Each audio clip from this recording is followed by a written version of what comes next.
Buenos días. Pensé que no llegaba. Desde el viernes me siento como Mario Bros, luchando por su vida. Y ahorita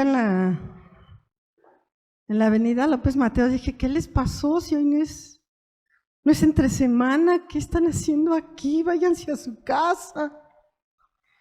Se me ponchó una llanta. Bueno, así por eso me senté como Mario Bros, pero llegué. Dios, te damos gracias porque tú eres un Dios bueno, Dios. Eres un Padre amoroso. Eres un Padre que siempre está al pendiente de nuestras necesidades. Te damos gracias por tu sabiduría, Señor, y enséñanos, muéstranos lo que tienes para nosotros, que aprendamos el día de hoy en el nombre de Jesús. Amén.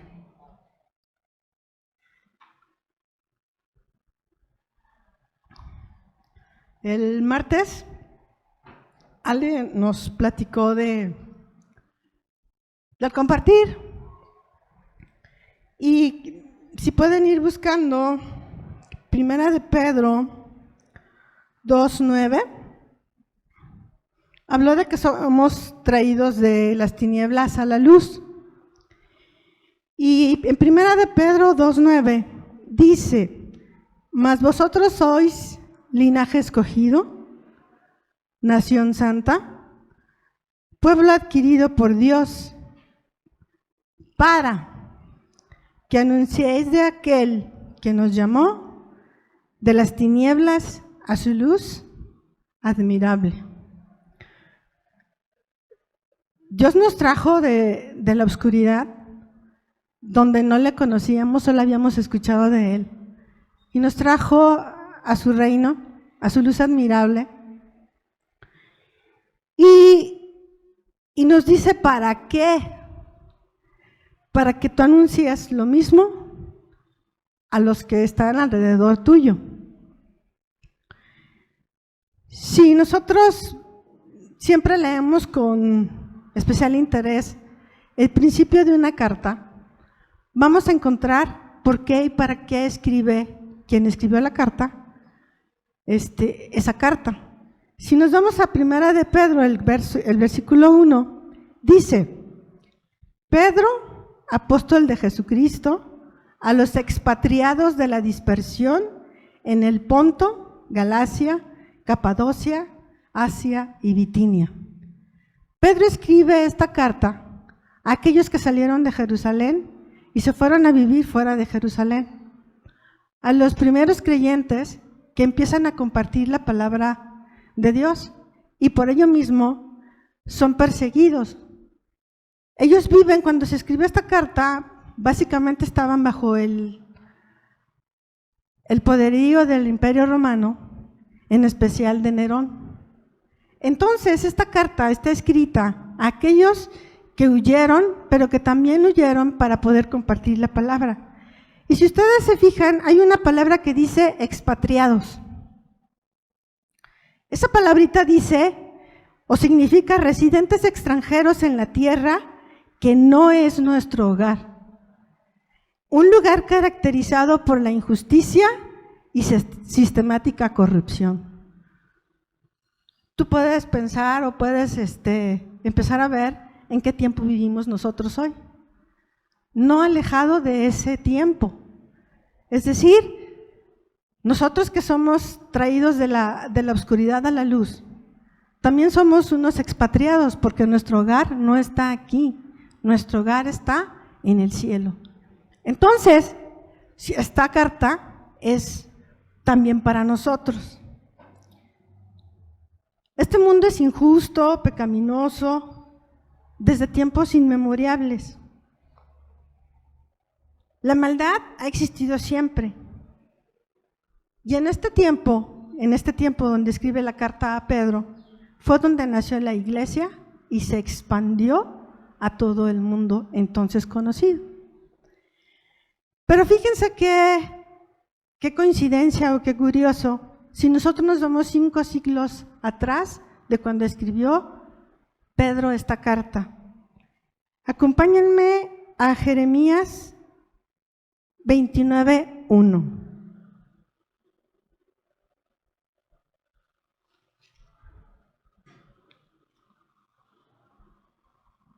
Y donde está el número 29, arriba que dice, carta de Jeremías a los cautivos.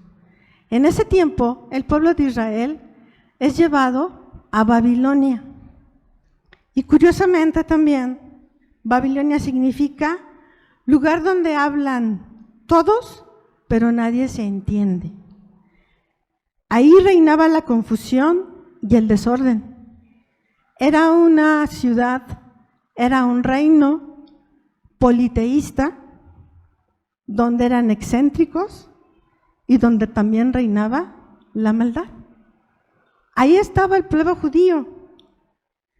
Y Jeremías empieza en el 29:1 diciendo, estas son las palabras de la carta que el profeta Jeremías envió a Jerusalén a los ancianos que habían quedado de los que fueron transportados, a los sacerdotes y profetas y a todo el pueblo que Nabucodonosor llevó cautivo de Jerusalén a Babilonia.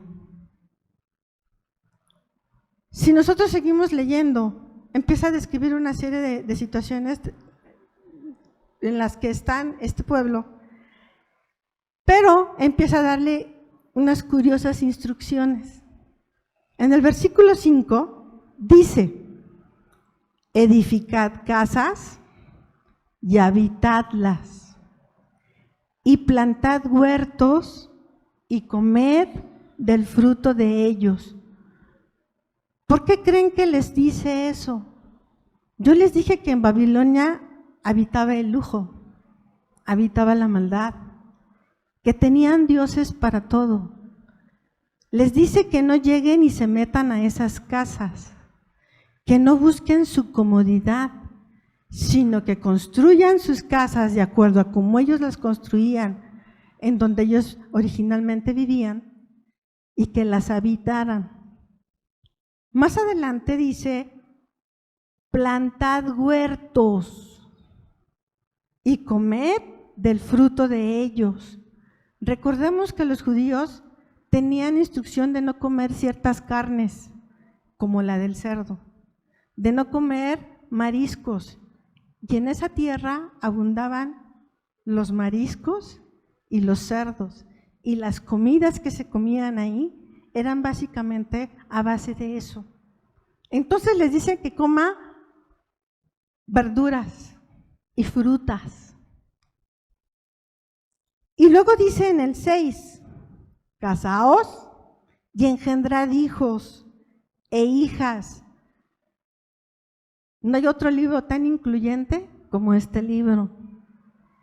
Dad mujeres a vuestros hijos y dad maridos a vuestras hijas, para que tengan hijos e hijas, y multiplicaos ahí y no os disminuyáis. Él les dice, hagan lo que siempre han hecho, conserven el pueblo apartado para Dios. No se mezclen con otros. No coman lo que no deben comer. No se contaminen. Nosotros hoy en día tenemos muchas cosas con que contaminarnos. Hoy en día, en especial los jóvenes, están bajo una influencia voraz, atroz, de situaciones en las que pueden contaminarse. ¿Desde qué edades? Desde como los 5 o 6 años. Ustedes se asustarían mucho de las cosas que yo veo en la clínica. Niños que a los 6 años o 5 ya van con el psiquiatra y ya tienen 2 o 3 medicamentos antipsicóticos que los están dando. Situaciones familiares terribles. Los jóvenes están sujetos a influencias del alcohol, de los vapeadores, de muchas cosas. a las que pueden ceder si no conservamos la pureza en nuestras casas, si no nos conservamos apartados en nuestras casas, en nuestros hogares, e instruimos a los jóvenes y a los niños.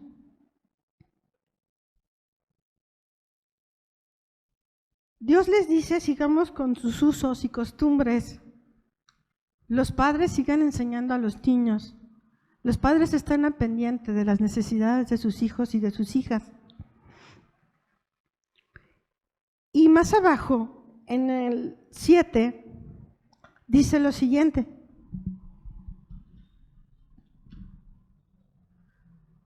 procurad la paz de la ciudad, a la cual os hice transportar, y rogad por ella a Jehová, porque en su paz tendréis vosotros paz.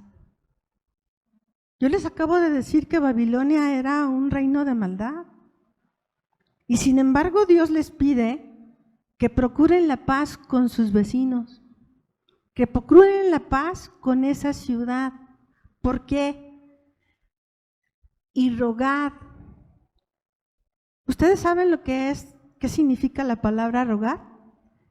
Dice pedir, suplicar con humildad una y otra vez por la paz de esa ciudad. Muchos buscan las bendiciones, pero para las bendiciones tenemos que buscar primero a Dios, primero hacer las cosas del reino. Y fíjense lo que les pide Dios, que pidan por Babilonia, por esas personas politeístas. En donde yo estoy trabajando, pues abunda la maldad, como en sus trabajos, como en la ciudad. Un día entré y vi un niño que corría como loco, que si lo querías tomar, no te hacía caso, corría, te golpeaba. Y entonces yo pedí que me lo llevaran a la consulta. Lo empecé a ver. Era un niño que tenía como 5 medicamentos encima. Le empecé a quitar varios y ese niño cambió.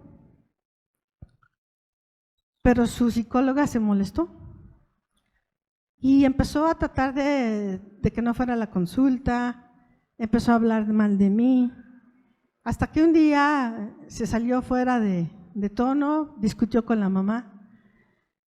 Y lo que yo estaba buscando, yo no lo propicié, lo propició la psicóloga, le quitaron al niño, lo cambiaron de psicóloga. Y ya, el niño fue con otra psicóloga.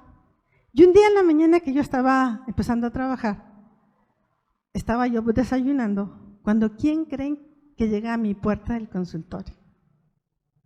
La psicóloga que había hablado de mí.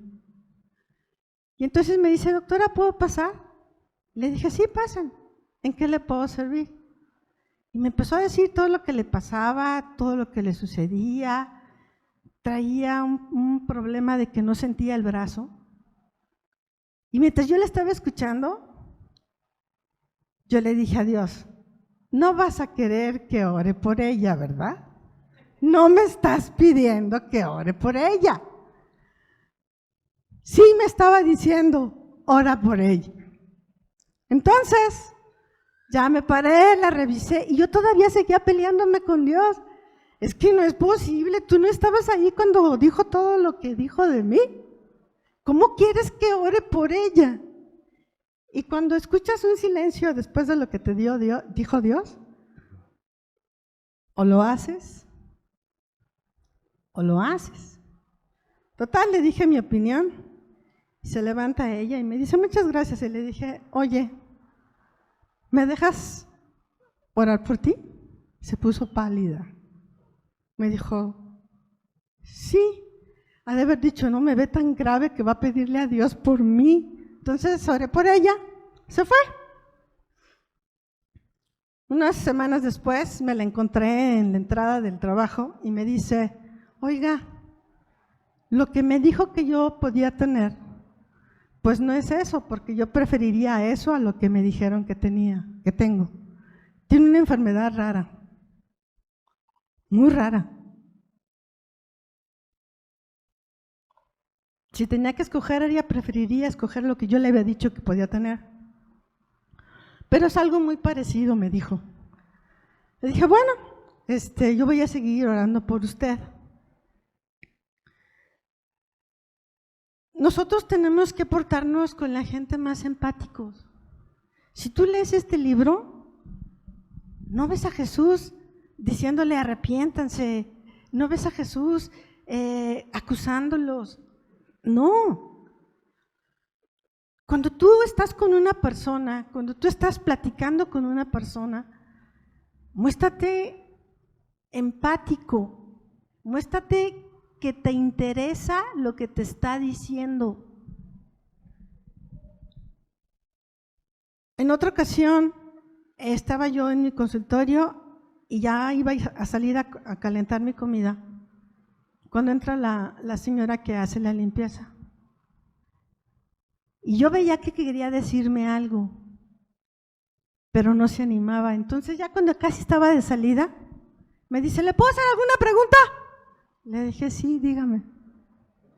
Oiga, cuando las personas se van a morir, ¿ven cosas? Si a ti te preguntan algo así como esto, primero pregunta, ¿por qué? ¿Por qué quieres saber eso? Y le dije, ¿y por qué quieres saber eso? Y me dice, es que, y empieza a llorar. Se quebrantó feo. Y me dice, es que mi hijo me dijo, ya me voy a morir, mamá, porque estoy viendo cosas raras. Y le dije, ¿qué tiene su hijo? Pues creo que no le sirven los riñones, y me empezó a decir un montón de cosas. Y le dije, mire, su hijo tiene alucinaciones porque sus riñones no le están funcionando y no saca las toxinas que produce lo que comemos. Me dice, es que no me quiere hacer caso de ir al doctor. Y le dije, mire, ¿cuántos años tiene su hijo? 21 años. Espérese a que esté más hinchado, que le duelan más sus piernas, a que sienta que se ahoga, y entonces sí se va a dejar llevar al hospital. Y así pasó. Llegó ese tiempo y la señora lo llevó al hospital. Y empezó a que sus problemas se hicieron más grandes. Esa ocasión le dije que hiciera eso, y cuando pasé junto a ella, cuando tú no comes, tu aliento cambia.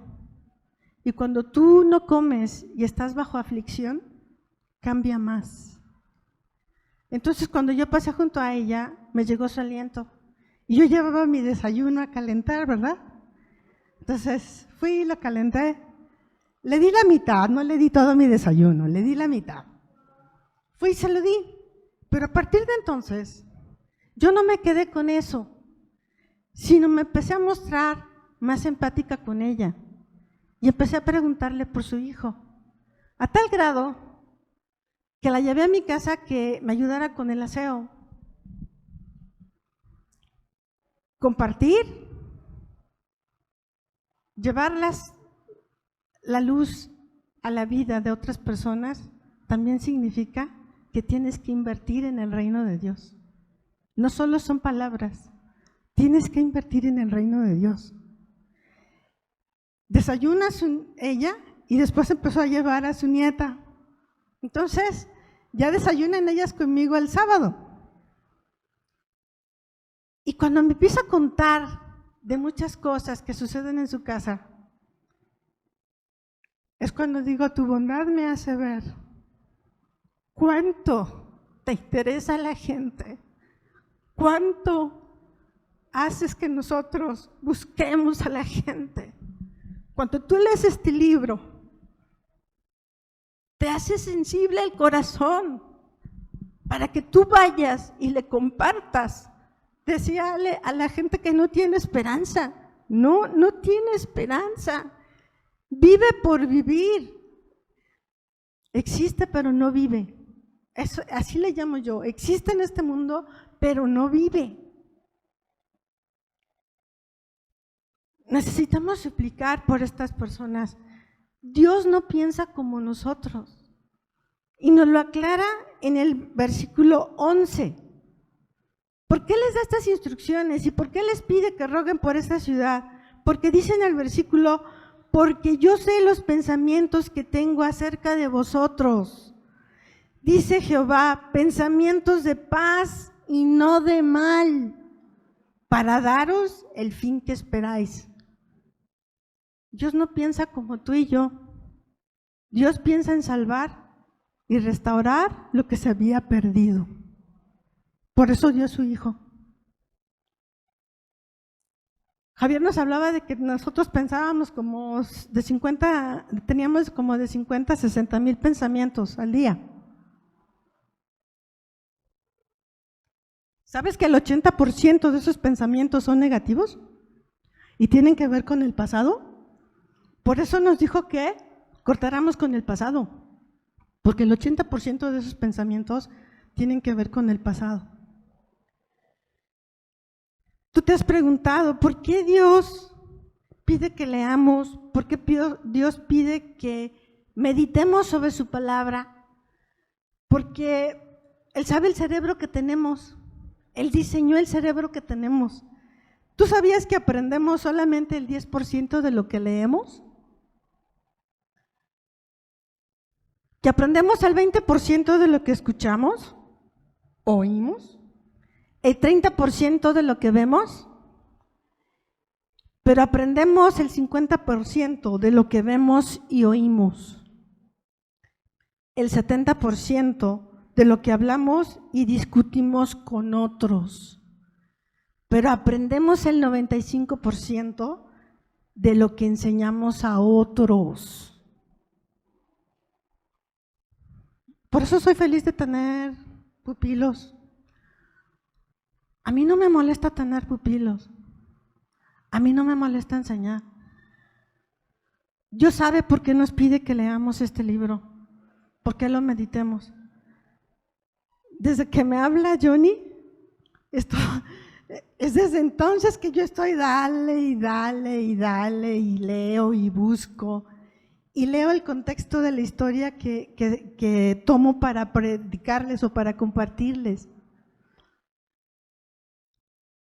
¿Tú lees con tus hijos? ¿Tú le explicas la Biblia a tu hijo? Créeme que vas a aprender más cuando se la explicas, cuando se la enseñas, cuando le preguntas qué dudas tienes de lo que leíste hoy. No necesitas decirle, ¿ya leíste? Oye, de lo que tú leíste hoy que te toca leer en la cartita esa que le dimos, ¿no tienes alguna duda? ¿Tú qué piensas de eso que leíste en la cartita? Pero tú ya leíste lo que venía en la cartita. ¿Tú le preguntas? Es fascinante enseñarle a los niños, ¿eh? Es fascinante estudiar para poner este principio tan complicado, ponérselo a su nivel, enseñárselo, hacerlo que lo repita. Por eso le ponemos un versículo al final de la clase para que lo repita y lo memorice. Si tú haces eso, pues entonces tú garantizas que tengas hijos como Daniel. Daniel y sus amigos son de este tiempo. Imagínate a los papás de Daniel y de sus amigos. Aparte de llevarlos cautivos, les quitan a sus hijos sin pedirles permiso y se los llevan. Y estando ahí, donde los llevaron, escogieron a los más guapos, a los más inteligentes, a los más sabios, y los pusieron en un lugar donde iban a comer la comida de Nabucodonosor e iban a tomar el vino. ¿Y tú sabes que Daniel les dijo que no? ¿Por qué les dijo que no? Él había sido educado en los principios del judaísmo y sabía que no podía comer cerdo, y sabía que la comida que le iban a traer primero era ofrecida a los dioses de Nabucodonosor, y que el vino que le iban a servir también era ofrecido en las libaciones a los dioses de esa ciudad. ¿Tú estás seguro que tu hijo, cuando esté en la escuela y una muchacha lo persiga, salga salvo? Las mujeres, las chicas de hoy en día son muy atrevidas. ¿Tú estás seguro de que tu hijo hoy, cuando le ofrezcan un vapeador, va a decir que no? ¿Tú estás seguro de que tu hijo o tu hija, cuando le ofrezcan una sustancia o alcohol, diga que no? Tú tienes la hermosa oportunidad en tu casa de enseñarle este libro, de platicarlo, de hablarle de las tentaciones que hay fuera del hogar, de lo que es correcto para Dios, de lo que es ser santo para Dios. Dios no piensa como tú y como yo, y por eso, si me acompañas a Isaías 55,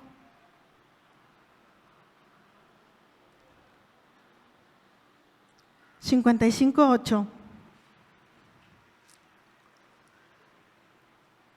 dice: porque mis pensamientos no son vuestros pensamientos, ni vuestros caminos mis caminos, dijo Jehová. Como son más altos los cielos que la tierra, así son mis caminos, más altos que vuestros caminos, y mis pensamientos más que vuestros pensamientos.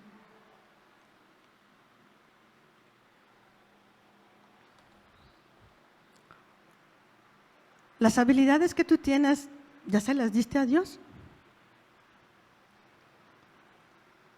Yo nací con ciertas habilidades y descubrí que el día que le dije a Dios, yo te ofrezco los talentos que tenga, yo te ofrezco las habilidades que tengo para ejercer la medicina, yo me di cuenta que era más fácil dar consulta. Me di cuenta que es más fácil que la gente llegue y me platique. Me es más fácil que los representantes lleguen y me avienten un montón de medicinas y me dejan cajas, y los pasantes que están conmigo me dicen: oiga, doctora, ¿pero usted qué les da? Yo con los otros doctores llegan y les dejan 2, 3 cajitas, y que ustedes vacían las bolsas, las maletas, le piden permiso para traerles 10, 15 cajas de leche. Y eso es lo que me da oportunidad para compartirles. No soy yo. Es una gracia que Dios te da cuando estás buscando el reino. Yo le llamo, estoy un poco más loca que hace 10 años, que hace 20 años. Esto es locura para el mundo. ¿Por qué no enloqueces más cada mes, cada año? Si en tu trabajo, en el lugar donde estudias, no te dicen: ahí va el loco, algo pasa. ¿Por qué no enloqueces más? ¿Por qué no lees esto? ¿Por qué no, aparte de leer lo que te toca del día, no sacas una palabra y la buscas? ¿Qué dice en hebreo? ¿Qué significa en griego? ¿Qué significa en latín? Y créeme que la interpretación que tú le das o lo que tú lees va a cambiar. No te conformes a leer lo que te tocó ese día. O si ya no leíste, bueno, pues ya mañana me emparejo. Hay situaciones en tu día a día que solamente, como Dios dice, yo sé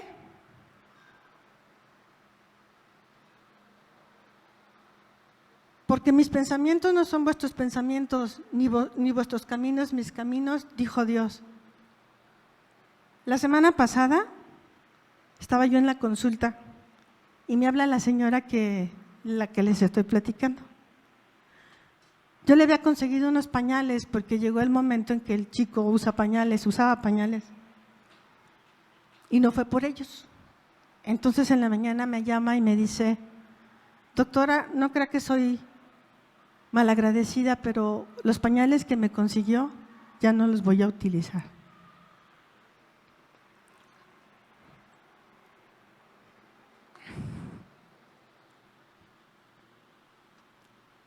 Yo no imagino el dolor de una madre cuando pierde a su hijo.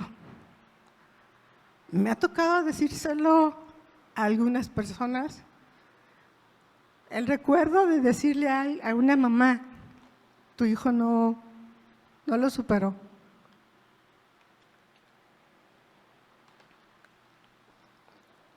Es desastroso.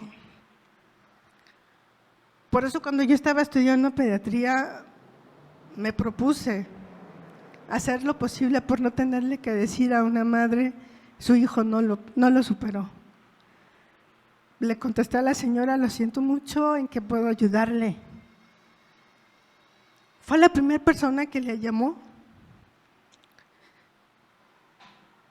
Tienes que invertir en el reino.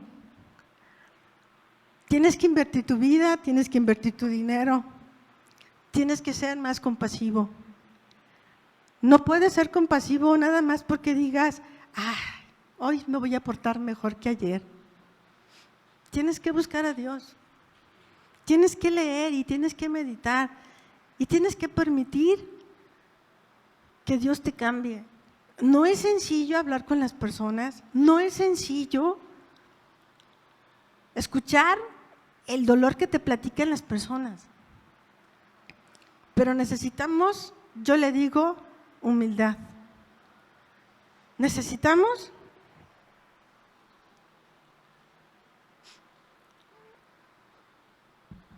entender que somos frágiles, que somos seres humanos, que necesitamos del poder de Dios.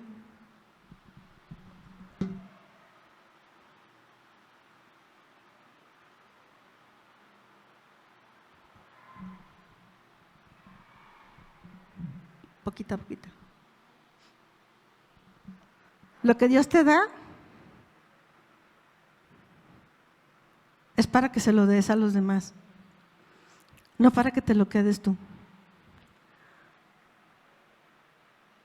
¿Necesitas creerle?